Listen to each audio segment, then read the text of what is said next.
How's it going, everybody? It's Antonio, and I'm just coming through over here outside of an Outback Steakhouse over here in Tempe, Arizona. And I just wanted to drop this very quickly for you because it's about the only time I really made for myself, unfortunately. But I just wanted to drop some thoughts on the ongoings of the NBA. Before I go into that, I do need to apologize. I did say that I was going to try to come through with a Super Bowl review video. That didn't happen. Which I guess you could say things happen or whatever, but nonetheless, I don't want to make any excuses about it. So what I will be doing at some point is just a state of the NFL type video kind of thing when I actually have the chance. Just articulating a lot of my thoughts as far as where things are at. Of course, Chiefs are now Super Bowl champs, and what all I feel there is to look forward to. If I do go a little heavy on the Broncos talk, I apologize, not really, but nonetheless, I'll try to look to do that here sometime by the weekend, so definitely be on the lookout for that.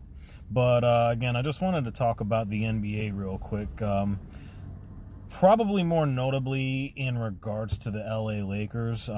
Actually, there are a few different topics I want to go over in this, but the biggest thing is that I caught a glimpse of it. I didn't get to catch really the full game. I only caught portions of the latter part of it, and it was mostly because I had gotten home a little later than I wanted to, and I was kind of tired. But I gotta say, the Lakers and LeBron James, they looked pretty fantastic last night going against the San Antonio Spurs, and it would be fair to say that the Spurs aren't quite the same team that they have been over the years. No Tim Duncan, no Manu, no Tony Parker, and so forth. And, of course, no Kawhi, which, kind of wild how all that turned out. But, it is what it is.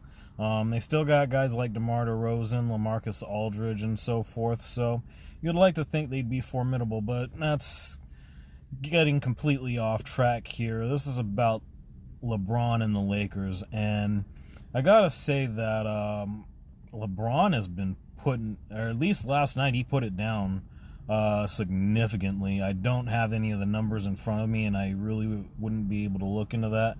But the stuff that he was doing and like the things that I was able to catch on to, it's the best I've seen him play in quite a while, and it was very, very impressive to say the least.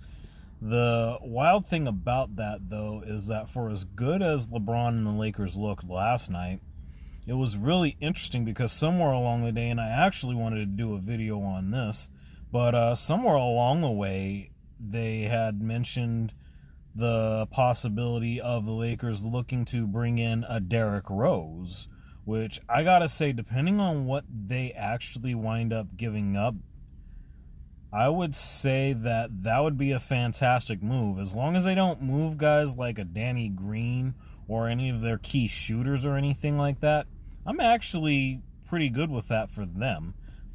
Excuse me. From what I understand now, they're looking at actually being in the running for, Marcus Morris? One of the Morris twins, I forgot. I gotta actually catch up on that again. But either way, whichever one of the two they go after, they can't go wrong.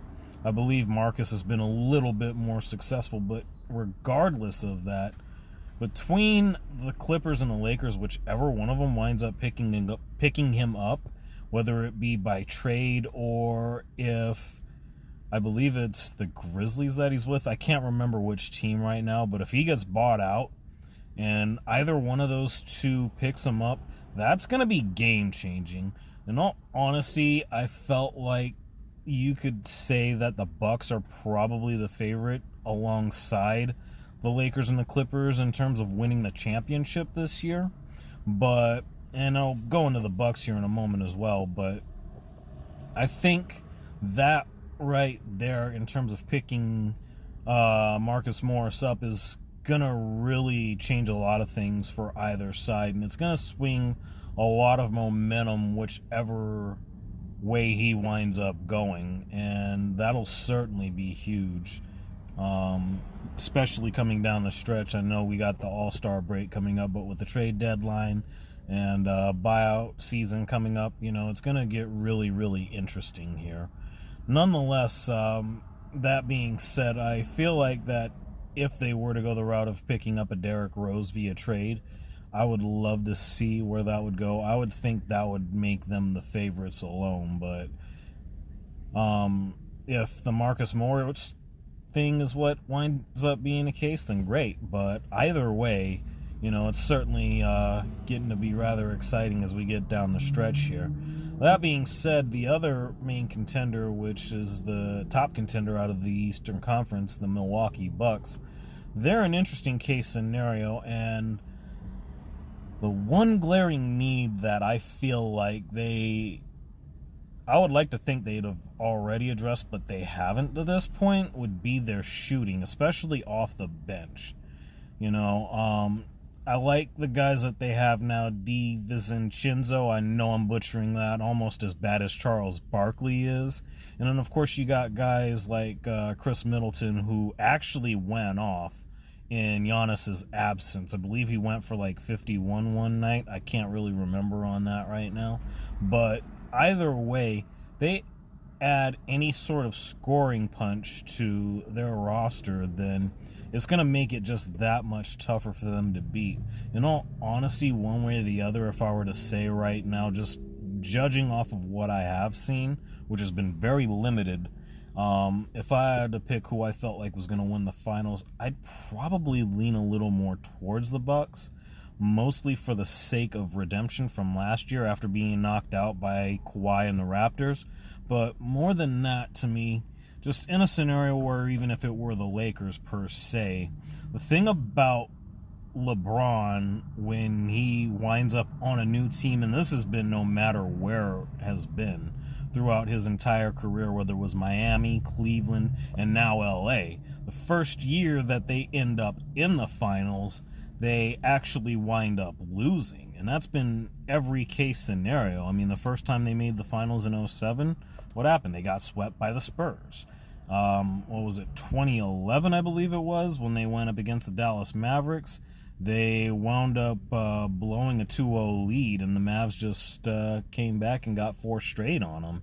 And then going back to Cleveland, they ran into the buzzsaw that was the Golden State Warriors. And, of course, we all know the stuff that went on ever since then, but really that's just aside from the point. The point is, each and every team that he's been to the first year, they wound up getting beat. Now, you could actually argue the notion of, okay, they didn't make the playoffs, and last year was his actual first year with the Lakers. That may have some bearing on it, I don't know. And what I'm talking about may not even be relevant at all. But to me, I feel like one way or the other, it's going to be one of the three.